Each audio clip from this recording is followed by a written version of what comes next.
Luciana Nogueira Fiorini, psicóloga, mestre em saúde mental pela Faculdade USP de Ribeirão Preto, doutora em psicologia pela USP Ribeirão Preto, docente do Departamento de Psicologia UFSCar e do Programa de Pós-Graduação em Gestão Clínica.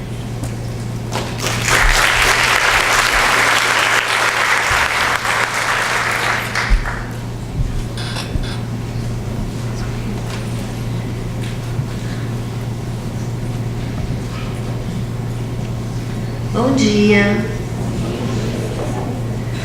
Bom, queria agradecer o convite da Liga para estar aqui, especialmente porque acho que é uma oportunidade da gente poder discutir algo que nos interessa diretamente, né? E poder discutir com as pessoas que são exatamente o objeto da nossa discussão, né? Então acho que isso é uma situação de grande privilégio, né? Feliz de poder ter esse espaço para conversar com vocês. Talvez a minha fala seja um pouquinho... Você se importa de voltar? Obrigada. Acho que a minha fala vai ser um pouquinho diferente das anteriores, talvez porque eu seja da casa. E porque eu fiquei pensando, quando recebi o convite, considerando a temática, que eu tinha mais vontade de colocar questões para a gente refletir e buscar vislumbrar possibilidades de pensar praticamente em mudanças na nossa experiência cotidiana na universidade, né? Então eu optei por fazer uma fala mais reflexiva do que uma fala que vai trazer dados ou conteúdos específicos para vocês. Acho que é nesse sentido talvez que a minha fala seja um pouquinho diferente. E aí eu pensei em triangular 3 dimensões que eu acho que são bastante importantes para a gente pensar nessa temática. E aí as dimensões são a subjetividade, a saúde mental e a vida universitária. E aí eu também optei por trabalhar a partir de uma compreensão positiva ou ampliada do que é viver, né, num contexto universitário e como é que a gente pensa essa dimensão subjetiva na nossa vida universitária. Então, a gente vou tentar fazer a triangulação desses três aspectos e primeiro vou tratá-los separadamente. Bom, a gente tem, acho que a gente primeiro tem que partir de uma compreensão complexa e processual para pensar a saúde mental do universitário. A gente tem o universitário como objeto do nosso interesse, né? Que são vocês, e já fomos nós, que estamos aqui no lugar de docentes, já fomos universitários, como centro das nossas atenções e do nosso interesse. E a gente tem um contexto onde grande parte da vida desse universitário durante 4, 5, 6, 7 anos acontece, que é a universidade. E no nosso caso não é qualquer universidade, no sentido que se a gente está numa universidade pública federal, de maneira geral, a relação que a gente tem com a vida universitária, ela é full time, né? É diferente da gente ter outros tipos de contextos universitários ou acadêmicos, onde eu só vou para esse contexto para assistir uma aula durante 3, 4 horas e volto para minha casa e não tenho grandes ligações com esse contexto. Então nós estamos falando de um contexto onde esse pano de fundo, universidade, a gente está nele full time, né, durante esse período importante da nossa vida. E essa dia de universitário e universidade, eu gosto de pensá-la dentro de outros elementos, como, por exemplo, os projetos de futuro e os projetos de vida. Todo universitário que entra na universidade, ele traz consigo um projeto que vai ser absolutamente singular, mas vai precisar conviver com todos os outros projetos que entraram junto com ele, que já existem na universidade. Ele traz consigo, e ao longo da sua vida universitária, ele tem que lidar com uma série de contextos e de condições. Então, como ele chega para a universidade? A partir de que contexto ele vem? E qual é o contexto e a condição que ele encontra quando ele está na universidade? E, junto com ele, vem também uma história pessoal, familiar e social, que também é singular e, ao mesmo tempo, é social, que o atravessa e que isso vem para dentro da universidade. Então, isso que a gente chama, esse cenário que a gente está chamando de universidade, ele é absolutamente múltiplo, complexo, processual e é mutante. Né? Apesar de ele ter aspectos que permanecem, ele é extremamente variável. Então, se a gente tem um cenário desse, a gente pode partir da ideia que dificilmente um único campo do conhecimento é suficiente para nos ajudar a compreender esse fenômeno que a gente está tentando conversar esse final de semana, né? Que é a saúde mental do universitário. Bom, então, começando pela subjetividade, eu já coloquei ali entre parênteses que ela é individual e social, ou que ela pode ser singular e coletiva ao mesmo tempo. E por que eu já queria destacar esse aspecto? Para a gente ir começando a quebrar alguns tabus do tipo sofrimento psíquico ou sofrimento mental, que é manifestado e que ocorre com um sujeito, com uma pessoa, embora ele ocorra com ela e se manifeste com ela na sua singularidade, ele não é um problema daquela pessoa unicamente, né? Então, a forma de nós vivermos, a forma de sermos, a forma de sentirmos, de experimentarmos coisas na vida, ela sempre vai ser singular e ela sempre vai ser coletiva, ao mesmo tempo, né? E eu coloquei 2 desenhos ali, que são a mesma coisa. É uma figura topográfica que chama Banda de Meiros, e que eu acho que ela é interessante para a gente pensar nessa ideia de subjetividade. Que a subjetividade, ela sempre vai ser um dentro-fora. Subjetividade não é alguma coisa que só acontece dentro da cabeça das pessoas, embora ela também aconteça dentro da cabeça das pessoas, mas ela é dentro e fora. Essa figura Banda de Meiros, se vocês verem, ela vai formando curvas e ela não tem um fim nem um começo, ela dobra sobre ela mesma. E se você brincar de passar o dedo, você vai ver que o seu dedo está para dentro e está para fora. Dá para fazer esse exercício. Pega uma tirinha, cola, dobra, torce a tira e fecha.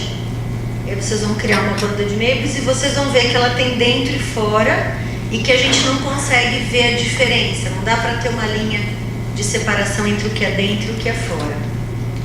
E aí minha ideia é a gente poder conversar sobre subjetividade a partir dessa perspectiva, né? Embora ela diga respeito à nossa vida psíquica, à nossa vida afetiva, ela é construída na nossa relação com o mundo, com a gente mesmo, com as outras pessoas. Então a subjetividade só vai ter sentido, só vai ser produzida numa relação intersubjetiva, né? Eu não me construo sozinho, de forma isolada.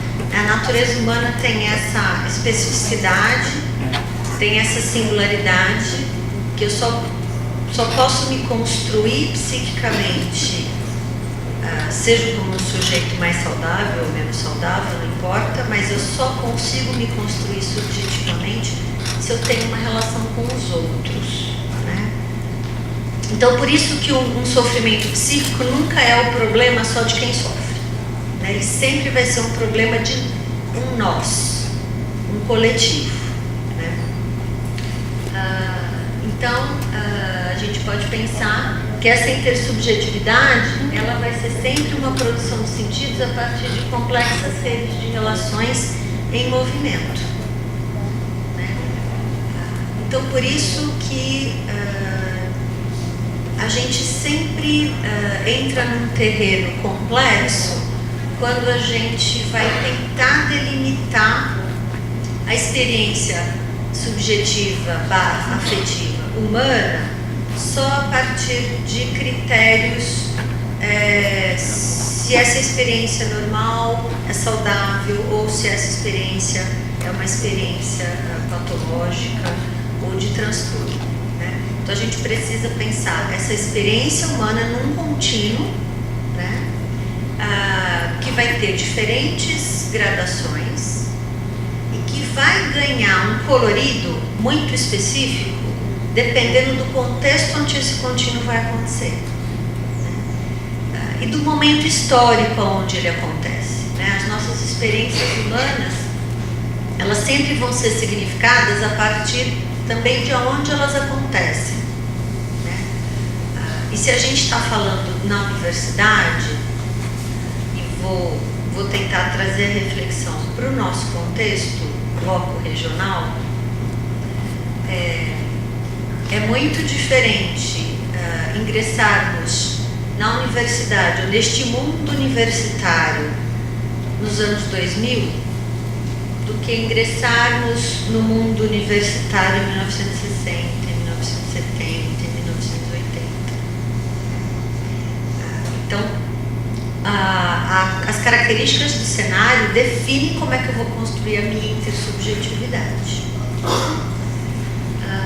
E acho que uma outra coisa importante é a gente pensar que o que a gente chama de subjetividade ou de intersubjetividade também não é algo que só é possível na dimensão da abstração ou na dimensão não material, na dimensão simbólica. Mas ela também é expressa numa dimensão muito material e muito concreta, né? A partir da linguagem e das nossas ações.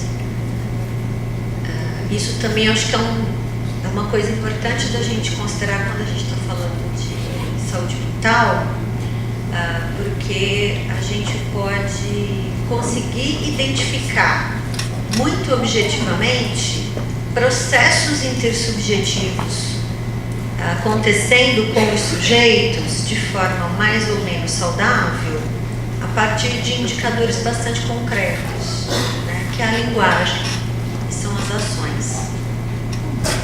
Acontece que a gente sempre tem um desafio, né? Como é que a gente está preparado para expressar os nossos afetos e as nossas experiências?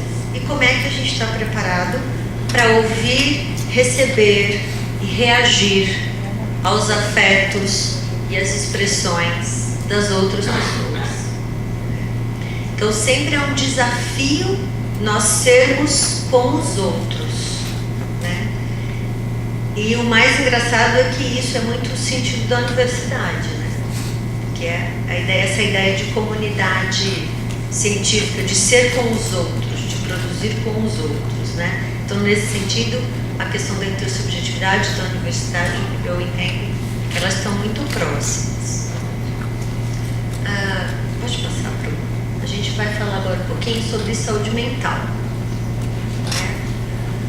E aí, no final, a gente vai resgatar a história da subjetividade. Eu pensei em falar em saúde mental também a partir da ideia de bem viver.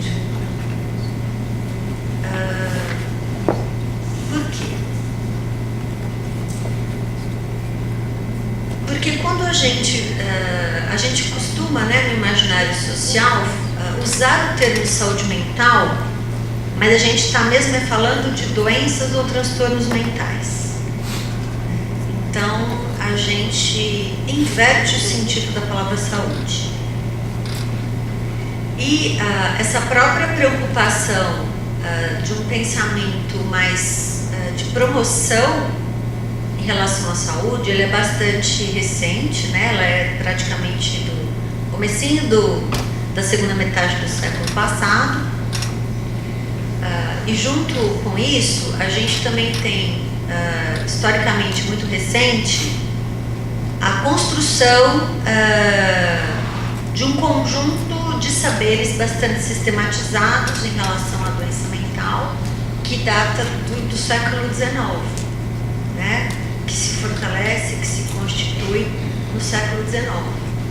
Então vamos combinar que há menos de 200 anos é que, como civilização, como história da ciência, ou história social, há muito pouco tempo a gente aprendeu, ou a gente começou a construir saberes sistematizados em relação a isso, em relação à doença mental, em relação à promoção de saúde, né? Então a gente tem muita coisa ainda para aprender nesse campo. E acho que a gente pode aprender, obviamente, com a ciência, né? Mas a gente também pode aprender com a forma como historicamente as sociedades humanas foram lidando com a questão do bem viver, né? Então acho que é um pouco a partir disso que eu queria falar sobre saúde mental. Então, primeiro que ser saudável ou não psiquicamente, não existe um conceito absoluto e universal sobre isso, né? A gente tem diferentes saberes e diferentes teorias que buscam lançar luz e sistematizar conhecimentos a respeito do transtorno mental e da saúde mental. E são diferentes teorias que muitas vezes levam a diferentes tendências de pensamento e de compreensão daquele fenômeno, né? Então a gente está no campo do conhecimento humano que, além de ser muito complexo, ele é bastante diversificado, o que torna a nossa tarefa também bastante desafiadora. E junto com o próprio conhecimento, sistematização do conhecimento sobre saúde mental, a gente tem a produção do conhecimento sobre si, do próprio sujeito, que tem uma situação ou de saúde mental, de maior saúde mental ou de menor saúde mental, né? Então nós, quando vivemos as nossas experiências de sofrimento psíquico, produzimos saberes e sentidos sobre o que a gente vive, né? Então nós também construímos um sistema de reflexão, de pensamento e de saber, e esse sistema que a gente constrói para dar significado ao que a gente está experimentando é absolutamente importante e absolutamente determinante de como a gente vai buscar lidar com o que a gente está experimentando, né? Então, nós que somos os representantes do mundo científico, precisamos levar isso em muita consideração. E muitas vezes, em relação ao mundo universitário, nós nos surpreendemos com alguns dados epidemiológicos em relação ao consumo de álcool, de drogas, como a gente viu nas falas anteriores, em relação ao tipo de transtorno mais comum que atinge os universitários, né? Ou os tipos de desafios mais comuns que atingem os universitários. E muitas vezes nós nos surpreendemos e dizemos assim, mas as pessoas têm nível universitário, as pessoas têm conhecimento. Como é que elas se submetem a uma situação de risco dessa? O que acontece, né? Todo mundo sabe que se a gente usar muita droga lícita ou ilícita, alguma hora vai dar ruim. Todo mundo sabe que se a gente transar sem camisinha, alguma hora vai dar ruim, por qualquer motivo. Todo mundo sabe que se a gente dirigir bêbado, uma hora não vai dar certo. Então, como é que a gente consegue trabalhar com essa questão de que a gente tem um público super privilegiado do ponto de vista da informação, da razão, do conhecimento, mas que apesar disso tem uma série de vulnerabilidades, né? Então, até que ponto o que nos protege do ponto de vista do conhecimento, da informação, nos protege até um certo ponto e não consegue nos proteger a partir de um determinado ponto, né? E acho que uma das coisas que acaba influenciando essa questão é exatamente a forma como cada um de nós constrói significado para as nossas experiências, né? E a forma que a gente constrói significado para as nossas experiências, ela está muito vinculada à nossa história pessoal e social. Ela está muito vinculada ao acesso que a gente tem, obviamente, à informação e aos recursos de proteção. Ela está vinculada ao acesso que a gente tem aos riscos que fazem parte do contexto que a gente vive.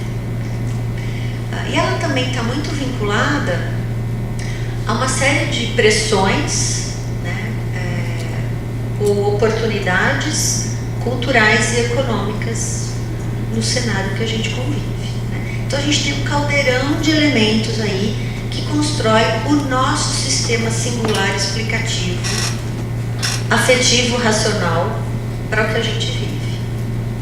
Esse conjunto de coisas, esse sistema explicativo afetivo, que faz com que nós busquemos este ou aquele caminho para lidar com a nossa forma de existir ou com o nosso sofrimento, né? Então, eu acho que a gente nunca deve separar a questão do bem viver, né, a forma como eu vivo, a forma como eu estou no mundo, com a forma com a qual eu tenho sofrimento, ou eu adoeço, ou eu me vejo em situações de risco, né? Todas essas questões fazem parte de um mesmo, da vida processual desse sujeito, né? E aí eu acho que tem uma coisa interessante, assim, para a gente pensar como uma dimensão, digamos, existencial humana, e que eu acho que depois abre caminho potente para a gente pensar em formas de cuidado, que é uma coisa que a gente chama de curadoria da própria vida, né?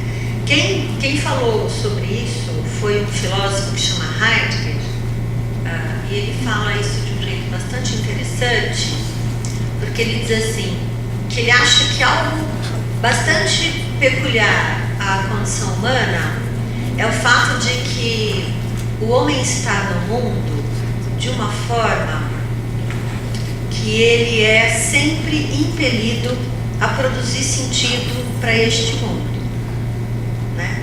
Então, produzir sentido para o mundo, para si e para a vida, é algo da condição humana, né? É uma condição existencial nossa. E o Heidegger diz que a gente faz isso, né? De que maneira ele diz que a gente faz isso? Ele diz que a gente faz isso a partir da ideia de curadoria, que é a ideia de produzir o cuidado de si e produzir o cuidado do mundo que eu vivo. Ele entende que esse é um movimento, se a gente pudesse chamar assim, um movimento natural da condição humana, e que eu só consigo estar no mundo se eu produzo essa curadoria da minha própria vida, né? E ao ser impelido existencialmente a produzir a curadoria da minha vida, eu acabo produzindo a curadoria da vida dos outros também, porque eu passo a ter que cuidar do mundo, já que eu preciso cuidar de mim. E aí, pensando nisso, né, eu me lembro do poema que vocês recitaram antes do intervalo. Cadê a mocinha? Que recitou um poema de uma autoria de alguém, né, que era parte do grupo de vocês. E eu, quando ouvi, achei que vocês fizeram uma escolha bastante corajosa, que é um poema, vamos combinar, né, pesado, né, mas esse pesado com absoluta legitimidade dos momentos que de fato a vida pesa, né, e pesa tanto que a gente pode perdê-la, né, de tanto que pesa. E aí, ouvindo esse poema, eu me lembrei dessa ideia aí do Heidegger, né, que é a gente fazer essa curadoria da vida. E em muitos momentos críticos, né, como por exemplo o de ingressar numa universidade pública ou estar saindo de uma universidade, fazer o cuidado da nossa vida pode ser muito difícil, muito desafiador. Mas acho que pensar que a gente tem que fazer o cuidado da nossa vida, da nossa existência, pode ampliar as nossas possibilidades de oferecer espaços de uma vida melhor no ambiente universitário, né? Já que a gente não precisa partir de marcos específicos que a gente tem que tratar dos universitários que já não estão bem. Porque para a gente chegar nesse momento de não estar bem, a gente percorreu muitos quilômetros de uma estrada, né? E a gente precisa pensar nessa estrada de uma forma mais ampla, né? E não só do momento em que a gente está, como o poema que a gente ouviu. Então, acho que a ideia de curadoria, ela é potente nesse sentido, porque aí, uma coisa que a gente não sabe ainda fazer muito bem, nós professores, quero dizer, é que a gente não sabe muito bem cuidar dos nossos alunos, né? A gente sabe dar aula, às vezes mais ou menos, né? Muitas vezes a gente não sabe nem isso. E aí a gente não sabe o que é fazer essa curadoria. Que a gente tem gente diante da gente, né? Então, eu acho que esse é um conceito potente. Podemos passar para o próximo. E aí que eu já estava entrando nisso, né? A questão da vida universitária. E aí eu fiquei pensando, o que é universidade, né? O que é isso que a gente chama de universidade?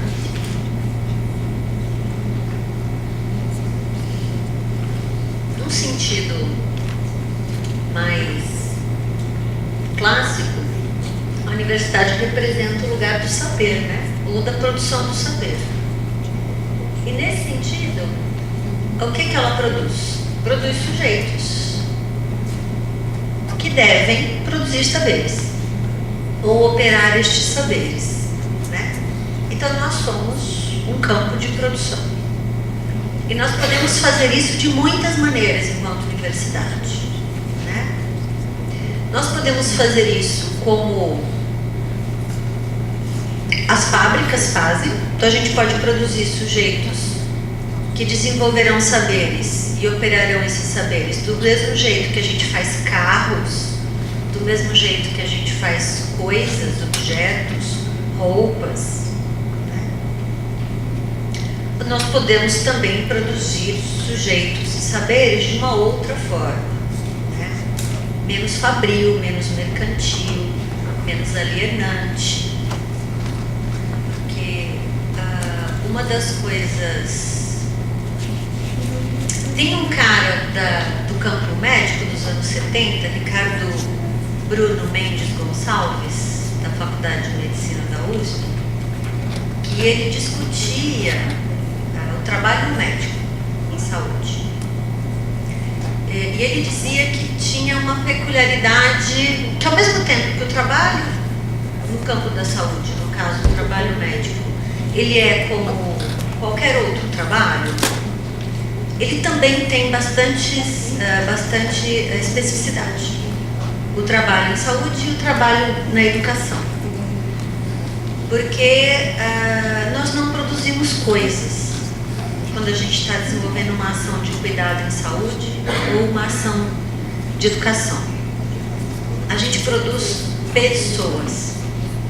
O trabalho em saúde e o trabalho em educação não produz objetos, produz pessoas, produz sujeitos, produz modos de vida. Só que se a gente se organiza como uma universidade, que em vez de produzir sujeitos, produz coisas, nós também temos um potencial de produção de sofrimento e de adoecimento, né? De sujeitos, sejam os alunos, ou os professores, ou os técnicos, os funcionários. Então, a universidade, como este lugar de produção de saber, ela pode, de alguma forma, escolher como ela vai fazer essa produção de saberes. Uma outra coisa que eu acho que marca muito o cenário universitário é que a universidade, a academia, é o lugar da produção de certezas. E é o lugar da produção da razão e da verdade. Gente, isso não é pouca coisa. Um lugar onde se produz a verdade. Como é que a gente lida com uma coisa dessa?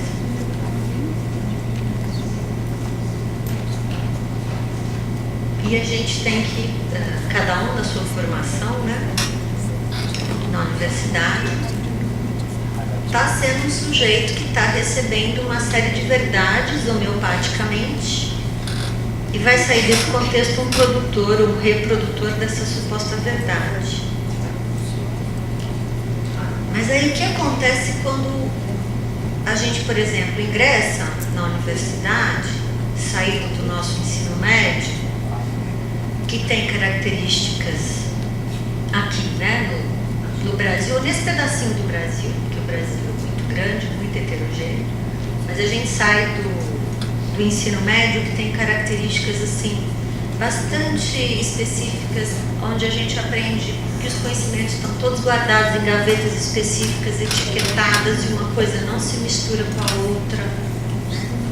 E o nosso mundo tem um tamanho bastante mensurável, e aí a gente entra numa universidade pública, federal, que alarga imensamente esse mundo, esse universo, e começa a misturar as etiquetas dessas gavetas e com o peso de ser a produtora da verdade, né? Então, da minha experiência, tanto pessoal como enquanto docente, os 2 primeiros anos na universidade são, ao mesmo tempo, maravilhosos e, ao mesmo tempo, traumáticos. Né? São terríveis. A gente vai do céu ao inferno muito rapidamente. Né? A gente tem enormes crises existenciais, a gente tem enormes crises éticas, a gente tem crises religiosas, a gente tem crises cognitivas, inclusive. Então, é um ingresso, é quase como um portal, né? Entrar na universidade. Mas como é que a gente cruza esse portal? Com que bagagem a gente cruza esse portal? E o que tem do lado de lá desse portal que me recebe? Que me permite um pouco de acolhimento, uma forma de eu poder assentar as minhas crises? Como e com quem e aonde eu faço isso?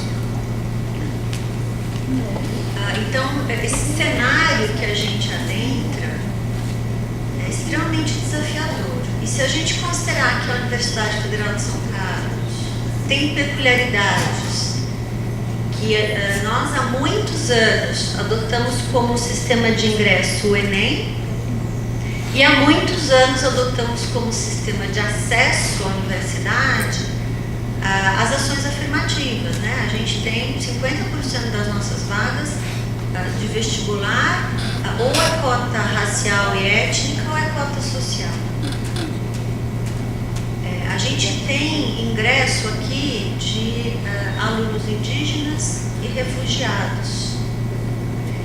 Então, em 2017, eu não posso achar e nem posso continuar sendo o mesmo aluno ou o mesmo professor que eu era em 1990, em 1998, em 2000. Porque as pessoas são diferentes. As questões que chegam para a universidade são diferentes. E a universidade, ela tem muita contradição, né? Ao mesmo tempo que nós temos, de alguma forma, um ambiente protegido, um ambiente ainda muito tradicionalmente visto como um castelo de saberes, né? E aí junta-se, obviamente, toda a dimensão de poder que isso representa. A gente vive dentro da universidade, em outra medida e com singularidades, as mesmas contradições que a gente vive socialmente, né? Mas nós ainda queremos manter a ilusão de que estamos num ambiente protegido. resguardado. E aí a gente tem muita dificuldade de olhar para essas contradições que a gente vê fora da universidade. E aí o que isso tudo tem a ver com a questão da saúde mental? Tem tudo a ver, né, gente? Se eu estou partindo da ideia de que o meu modo de viver, o meu modo de estar no mundo é produtor da forma como eu tenho experiências psíquicas, como eu me relaciono com as pessoas, como eu construo a minha subjetividade e a minha intersubjetividade, é claro que todas essas situações de contradições dentro da minha vida universitária vão produzir essa forma de eu estar aqui na universidade e vão se relacionar com os meus fatores de risco e de proteção para ter uma vida psíquica saudável. Então, eu acho que o meu desejo de poder conversar aqui nesse espaço era de trazer isso, né, para a gente, sem deixar de olhar toda a singularidade que a gente precisa olhar. Cada universitário que está vivendo alguma situação de sofrimento, como é que a gente trabalha a singularidade desse olhar para esse universitário, ao mesmo tempo que a gente trabalha a ampliação da nossa compreensão sobre o que provoca isso. Porque se eu continuar centrando toda a minha compreensão e os meus esforços de cuidado única e exclusivamente naquele indivíduo, eu perco um pouco a minha capacidade de produzir bons lugares de boas experiências na universidade. E se eu consigo produzir melhores lugares de melhores experiências na universidade, eu vou ter menos situações críticas. E aí, apesar da gente ter uma série de avanços nas nossas relações sociais, né, entre alunos e professores, pensando na nossa atualidade, a gente ainda vê uma série de motivos que provocam o sofrimento psíquico e a busca por ajuda ou psiquiátrica ou psicológica ou no campo da saúde mental. A gente ainda vê situações que motivam essas pessoas a buscar esse tipo de ajuda, como relações muito verticalizadas, desrespeitosas e abusivas em relação ao grupo dos professores, né, como classe social, que detém um lugar de poder privilegiado em relação aos alunos. Então, relações bastante verticalizadas, bastante herméticas, né, onde eu não considero o outro como um sujeito ativo, que o que ele me diz é importante, o que ele pensa é importante. Relações onde eu só vejo este outro, que é o aluno, como um sujeito que precisa desempenhar um produto cognitivo, racional, e tudo que não diz respeito a isso, na dimensão da vida dele, não me interessa. Como professor, isso não me interessa. O que me interessa é o desempenho do campo da razão que essa pessoa pode me oferecer e que eu vou poder medir. Também não passa a nos interessar que tipo de universidade os alunos desejam. A gente acha que a gente faz a universidade sozinho, né, da nossa lógica, né, de quem ensina. A gente tem muito pouco tempo, né, embora os alunos fiquem aqui 90% do tempo deles, nós temos muito pouco tempo, né, de convívio e de conhecimento de quem são essas pessoas. Outras contradições: ao mesmo tempo que a gente está num lugar absolutamente amplo e diversificado do ponto de vista de campos de conhecimento, de formação profissional, a gente só convive no clube do nosso curso.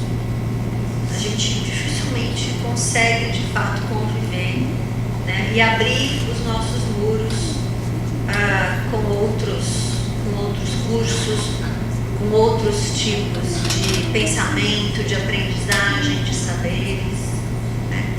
Então, a gente entra num espaço extremamente heterogêneo e diversificado, e ao longo da nossa experiência acadêmica, a gente vai cada vez mais convivendo com iguais, né?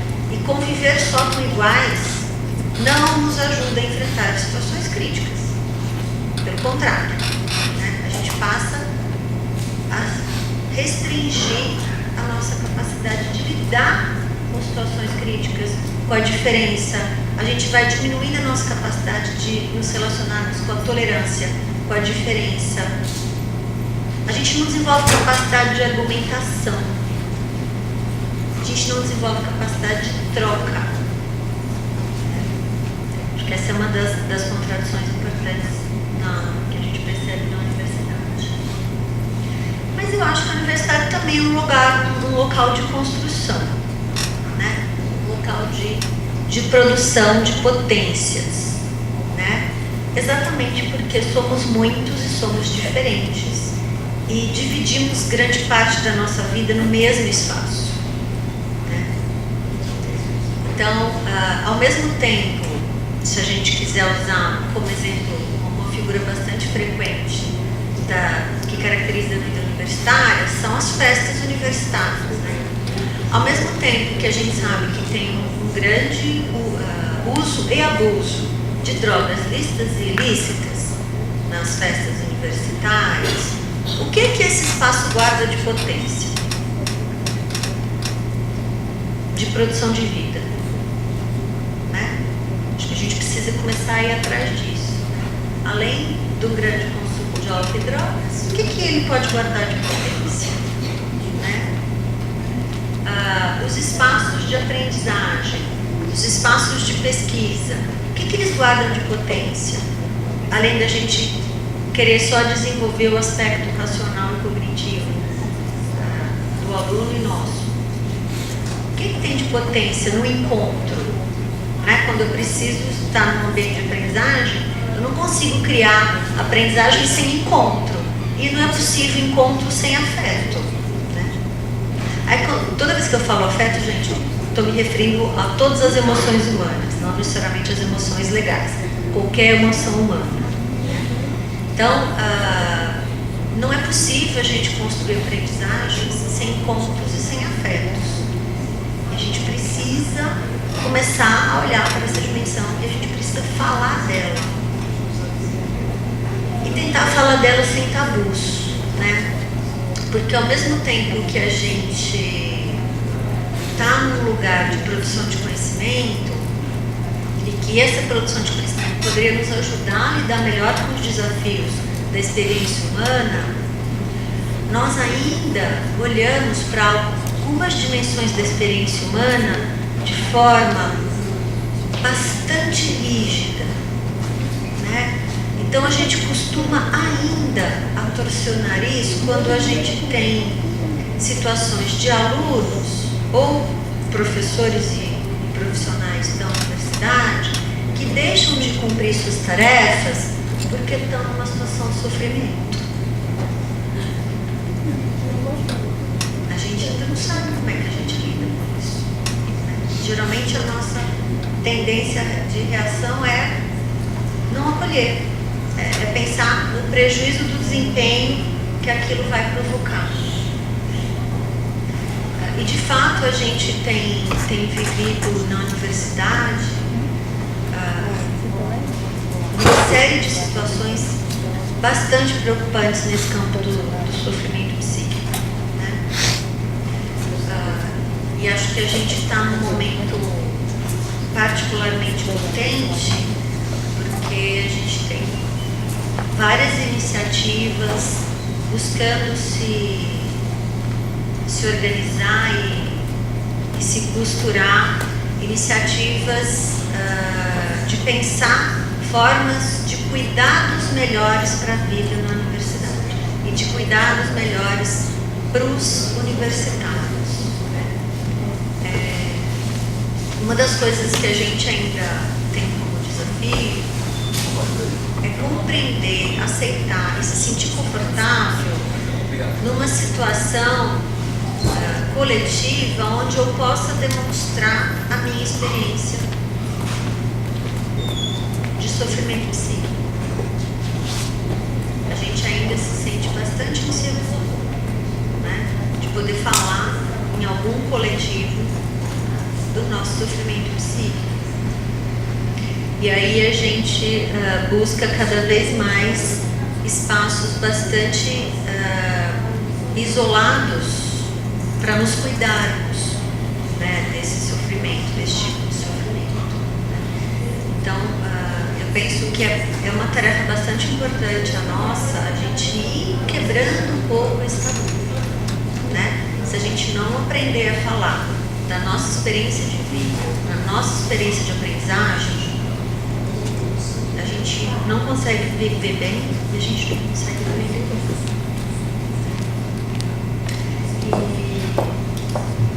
E eu queria, para já terminando, só então destacar esse conjunto de experiências que a gente tem aqui, o DES, que é o Departamento de Atenção à Saúde, oferece, a USE, a Pró-Reitoria de Assuntos Comunitários, o próprio Programa de Ações Afirmativas, né?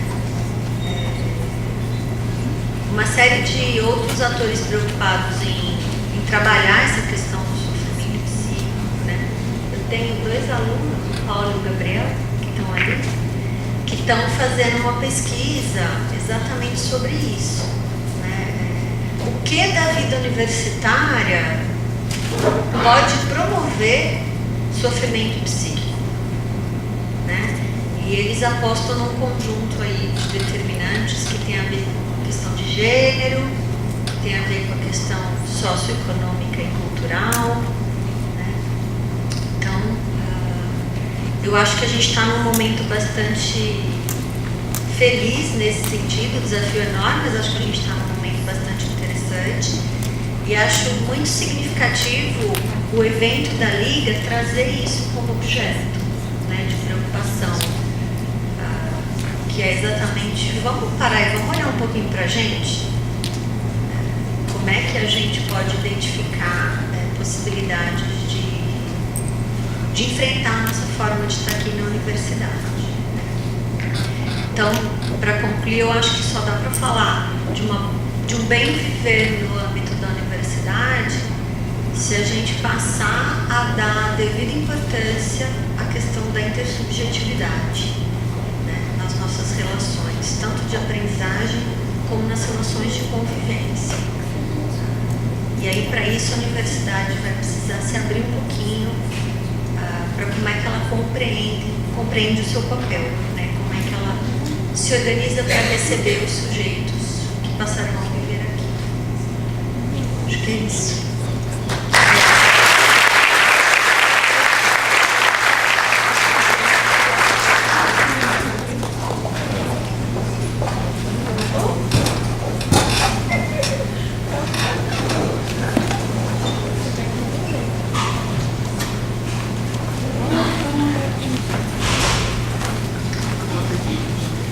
Agradecemos a participação da docente Luciana. Nós teremos um tempo reduzido para as perguntas e reflexões do público. Então, dando início, eu convido à mesa os palestrantes da mesa 1.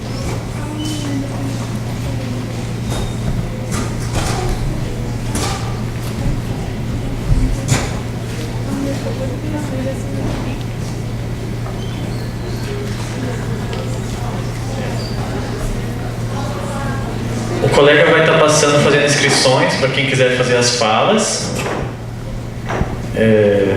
Por favor, levanta a mão, então.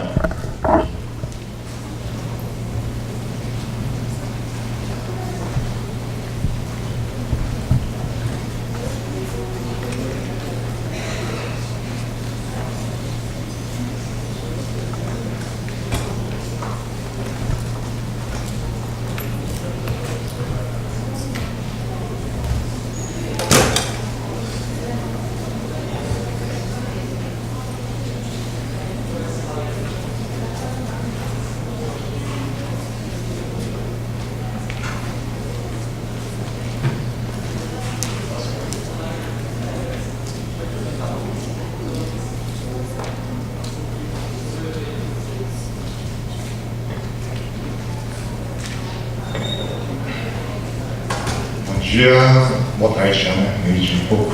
Para o professor Johnny e para a professora Luara. Existe alguma relação cíclica do burnout? Isso eu pergunto por uma experiência própria. Em 2007 tivemos um grande número de casos de tentativa de suicídio, surtos psicóticos e tantos.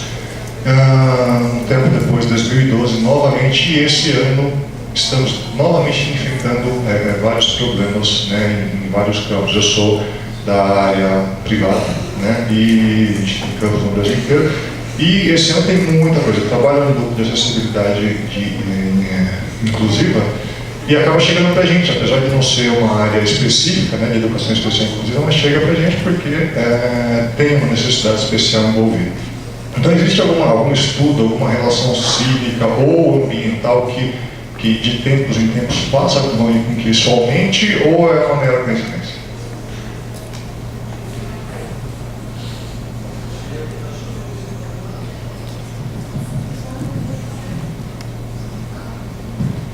Estamos, né? Desculpa, qual é o seu nome? Johnny. Eu não sei te dizer de estudos quanto à relação cíclica, mas uma coisa que é bem conhecido é o chamado efeito dominó, né? Principalmente de tentativa de suicídio. Então, no momento que tem uma pessoa expõe isso, outra vai acontecendo esse efeito, né, em cascata. Então, isso não é uma coisa nova da atualidade, de outros momentos. Então, mesmo pensando assim, na época dos sofrimentos do Jovem Werther, né, que foi lançado, que teve esse efeito dominó de tentativas de suicídio, isso é uma coisa que sim, né, muitas vezes acontece, mas eu não sei te dizer se tem uma relação de ciclos, de sazonalidade, temporalidade, mas dessa ocorrência quando um expõe, dos outros acabarem expondo também essas questões e dificuldades.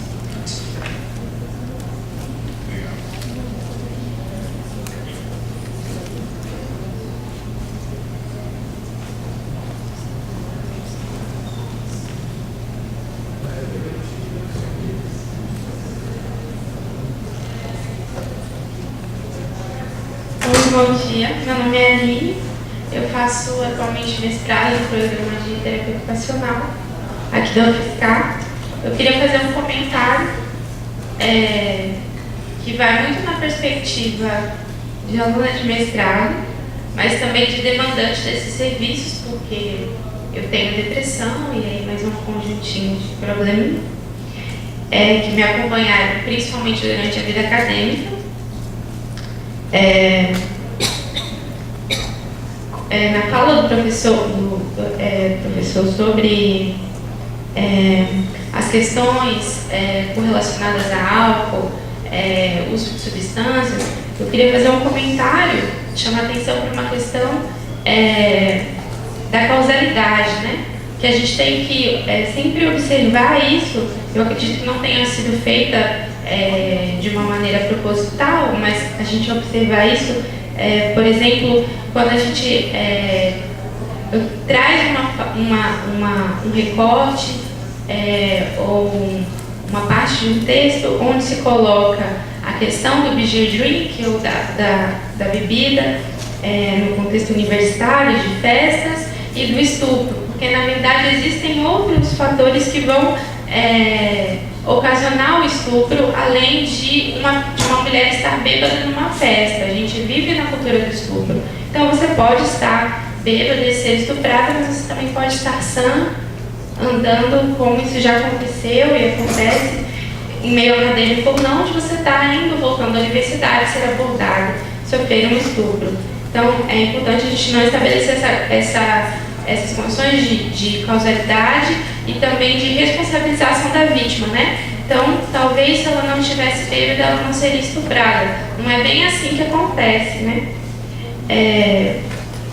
Outra questão que eu queria comentar foi que, com a última fala da professora Luciana, eu fiquei muito feliz em saber de professores que estão refletindo e repensando as suas práticas, pesquisando a respeito disso, porque na minha experiência como estudante, eu passei muito por esse processo de individualização do problema, e os professores falavam para mim: Aline, você não está bem, tranca o curso, né? E sem repensar aquele espaço e o quanto ele é potente para estabelecer uma pessoa ou para adoecer também.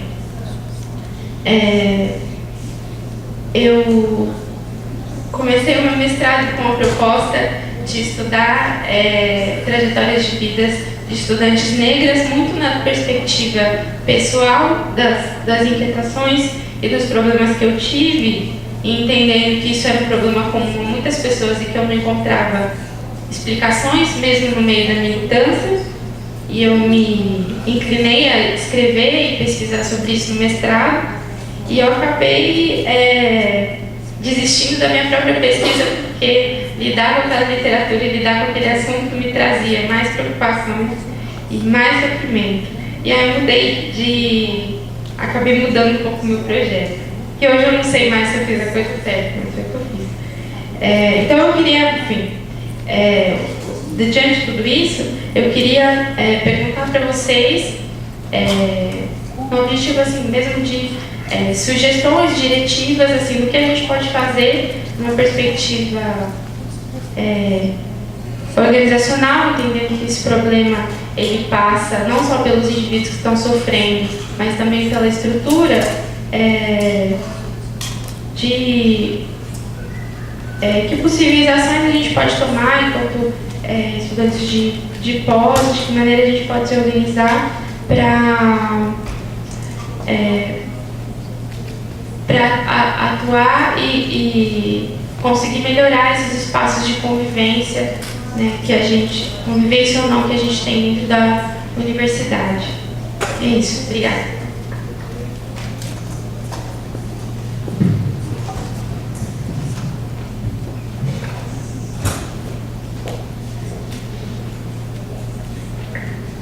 Bom dia mesmo. Primeiro, meu nome é Thiago, sou aluno do terceiro ano de medicina aqui da UFSCar.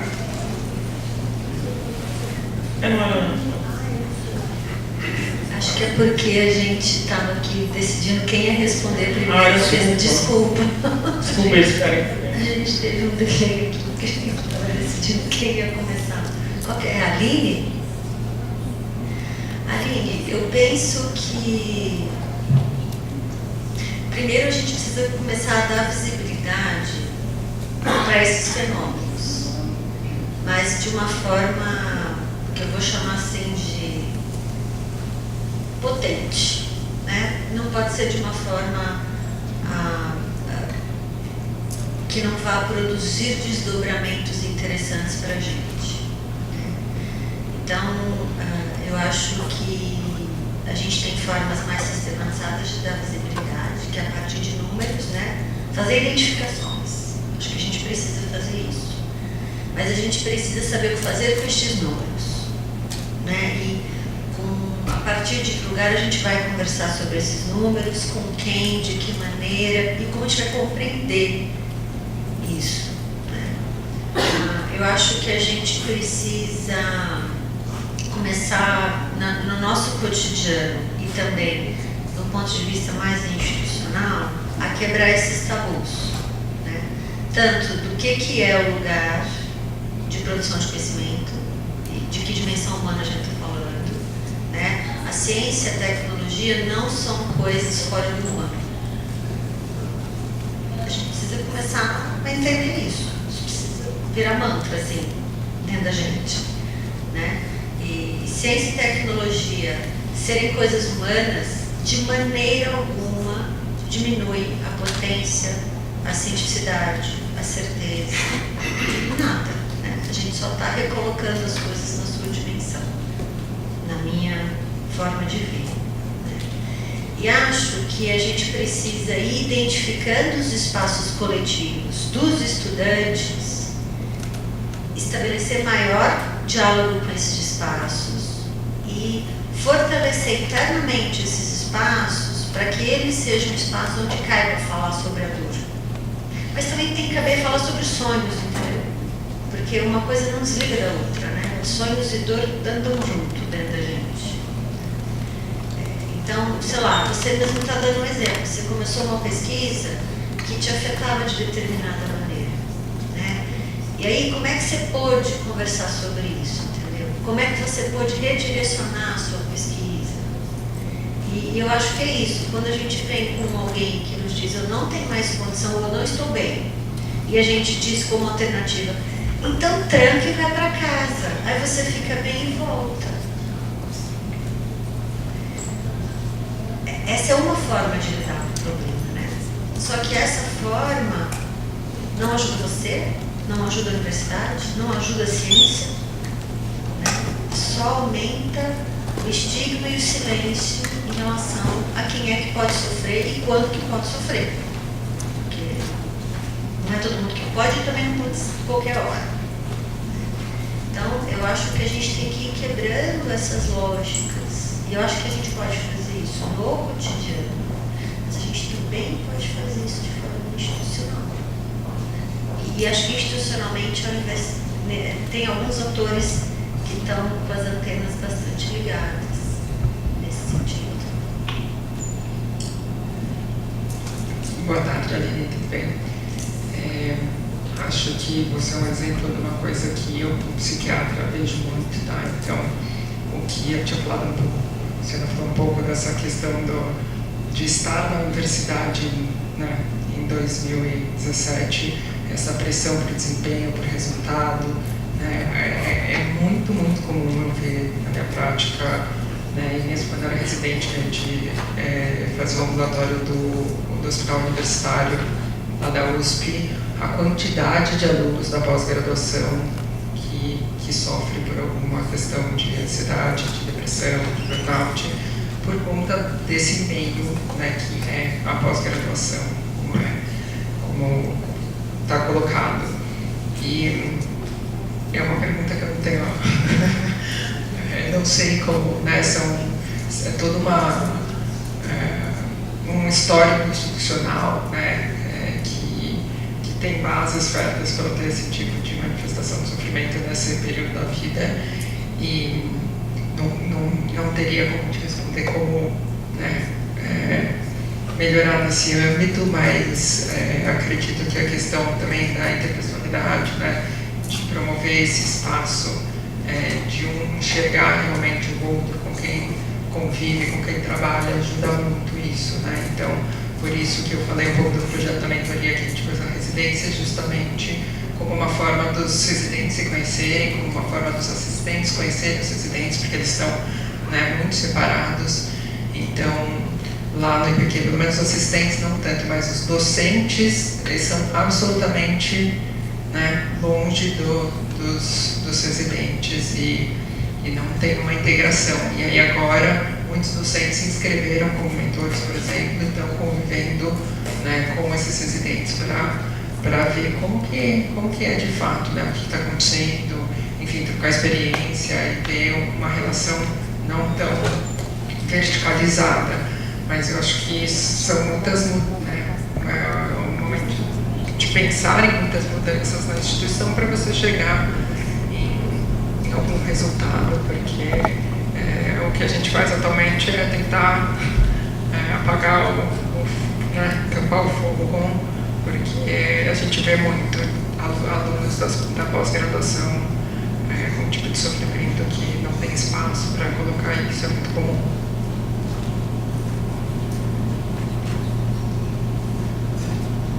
Oi, Aline.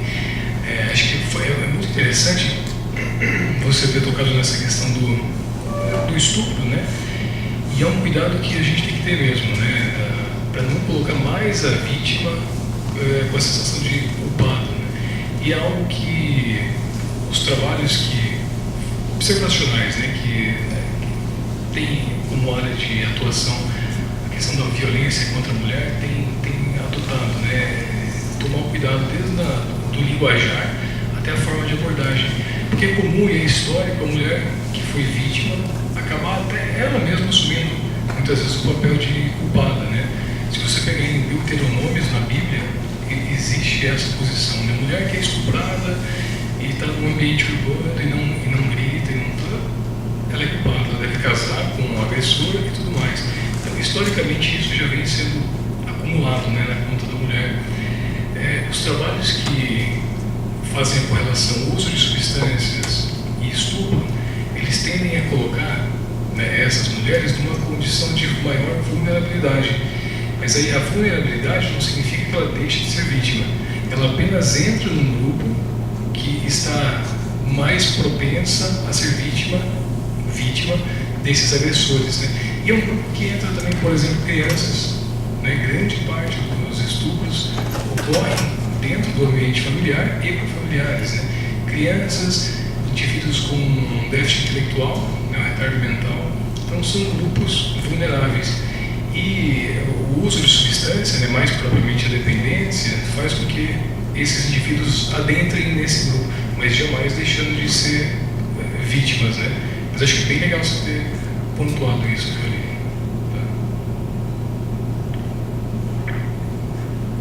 Então, agora eu posso. Meu nome é Thiago, sou estudante de terceiro ano de medicina aqui da UFSCar. Tem 3 perguntas pontuais. Primeiro para a doutora Luara, como fazer essa diferenciação entre depressão e burnout, né? Porque falou-se muito de cansaço excessivo, falta de concentração, irritabilidade e isolamento de forma geral, e entra nos critérios da depressão, né?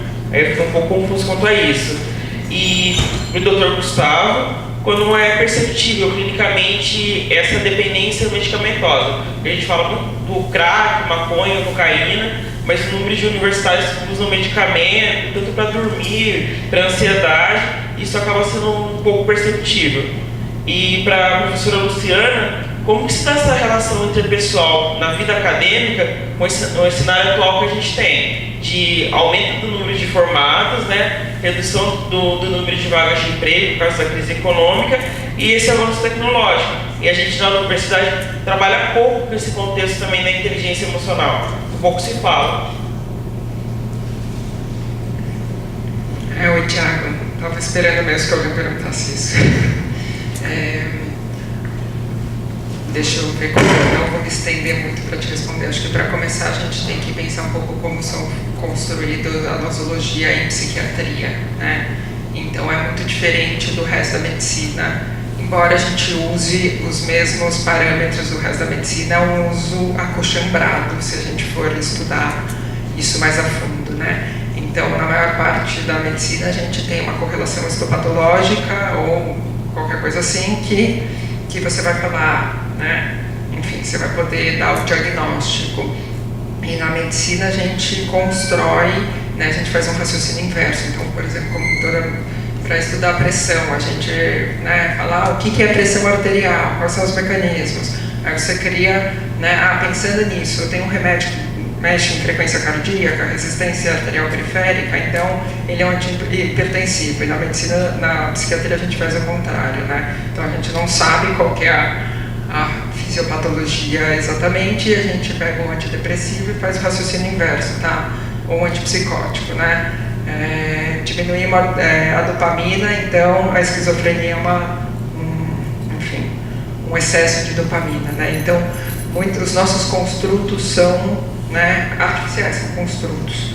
E muitas vezes, por isso que muitos diagnósticos em psiquiatria são tão difíceis, porque ficam naquela coisa que é depressão com sintoma ansioso, é ansiedade com sintoma depressivo, não é nada disso, é um meio termo, o que é, né? Então, na minha opinião, tá? Na opinião pessoal, a melancolia, né, das descrições antigas seria aquela depressão, né, com alteração de ritmo circadiano, com várias características muito próprias. O que a gente chama de depressão hoje é meio um balaio de gato, né, embora cause prejuízo, sofrimento e tudo mais.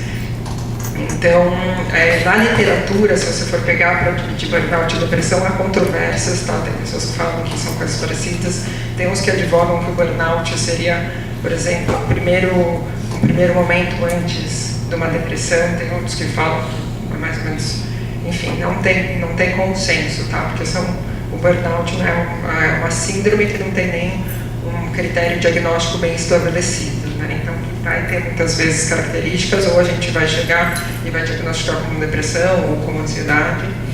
E o que eu vou falar mais sobre isso?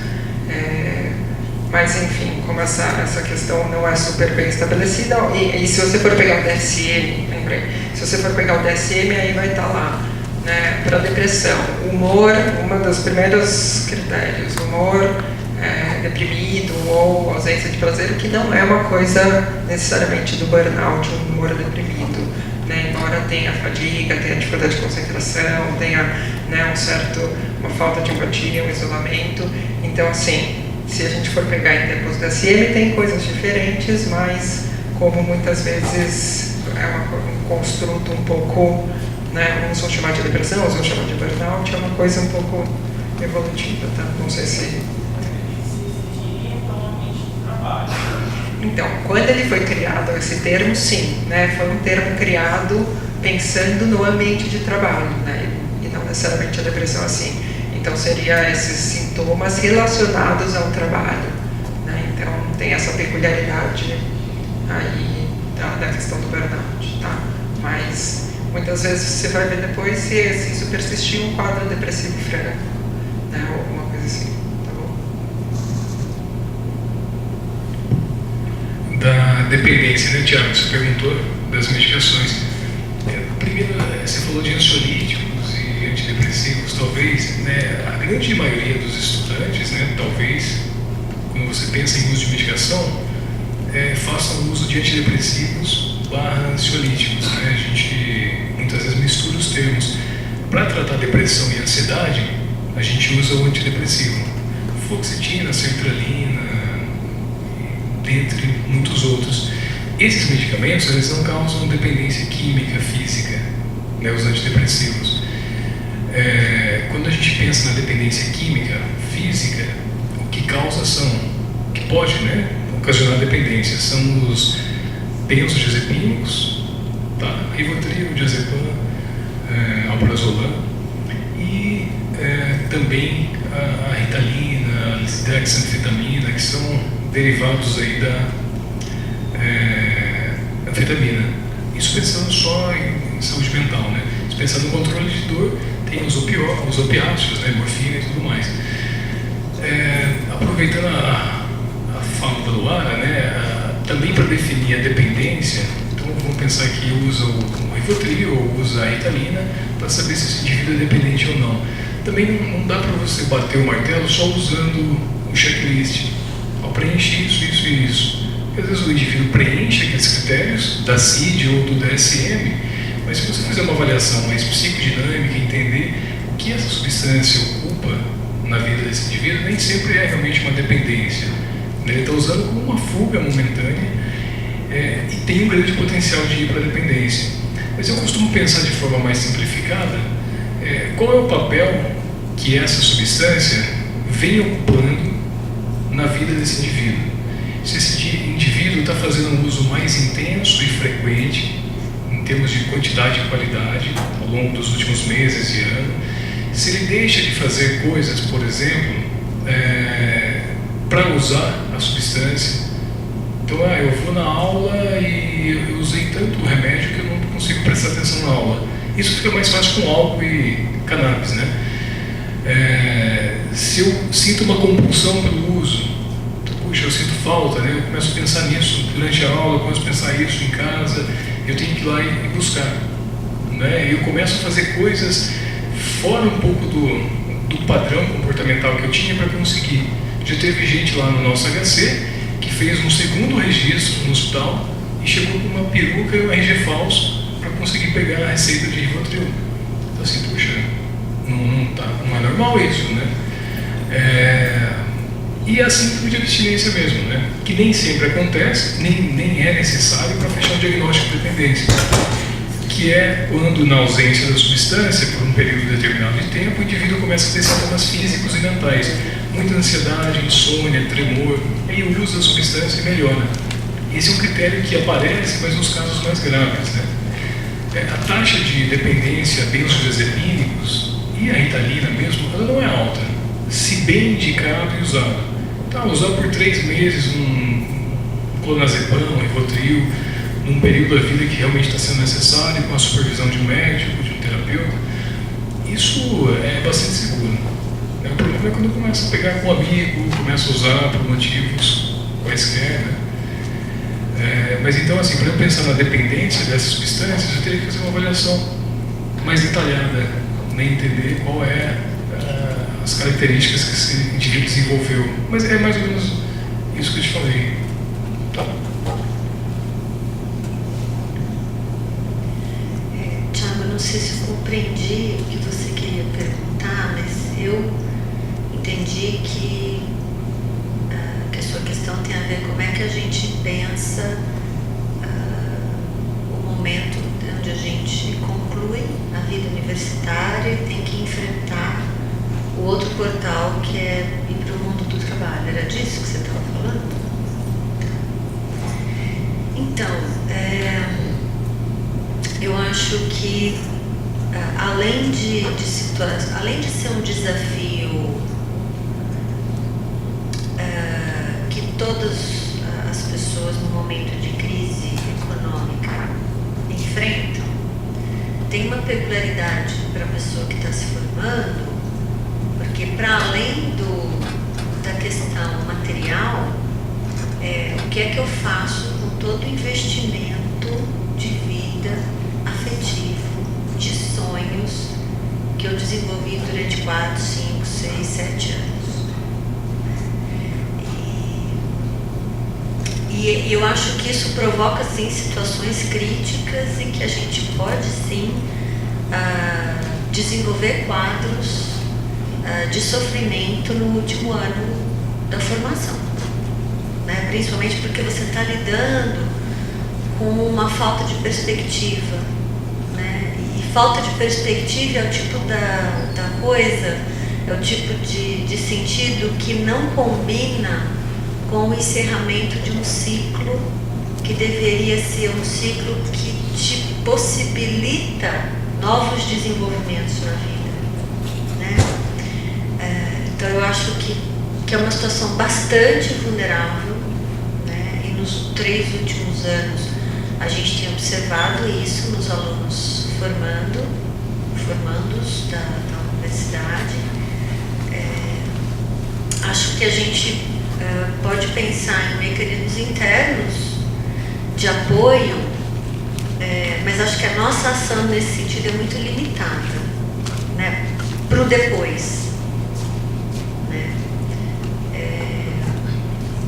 Acho que o que acaba acontecendo na vida prática é que muitos alunos podem escolher ir continuar na universidade, por exemplo, uma pós-graduação, alguma coisa assim, exatamente porque não é possível ir para o mercado de trabalho, né? E aí você ainda tem que lidar com isso, né? De você não estar onde você deseja, né? Então eu acho que isso vai gerando uma série de situações bastante críticas, sim, né? E acho que o que você comentou da inteligência emocional é isso, é como é que a gente aprende a lidar com menos tabu em relação a essa dimensão da nossa vida, né? Que é afetiva. E a nossa capacidade de lidar da melhor maneira possível com os nossos afetos. É uma outra dimensão que não tem a ver muito com a razão, não. Eu, às vezes, até eu torço um pouquinho o nariz para esse termo inteligência emocional, porque eu acho que é um jeito de ficar mantendo a questão da racionalidade, né, na questão afetiva. Mas enfim, eu acho que é muito difícil. A gente está num momento horroroso,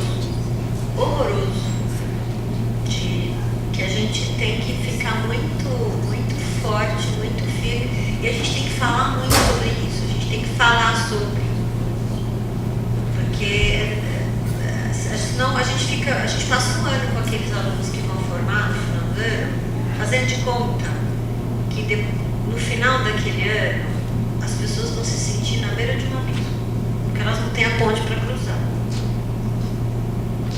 Então a gente precisa falar sobre isso.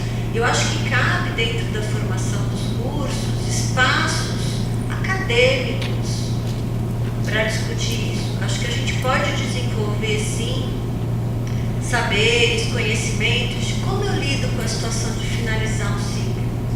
Como eu lido com a situação de ir para o mercado de trabalho?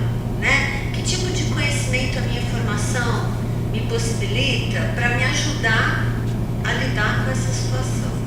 Né? Acho que a gente precisa começar a fazer mais pontes entre o conhecimento específico que a gente tem, né? E de que maneira esse conhecimento pode operar na prática como algum tipo de apoio para enfrentar essa falta de perspectiva na nossa conjuntura atual. Mas eu acho que você tem razão, está muito difícil. Muito difícil. Agradeço as falas. Infelizmente não poderemos ter mais perguntas por conta do tempo. Agradeço a participação do público e um agradecimento especial a todos os palestrantes.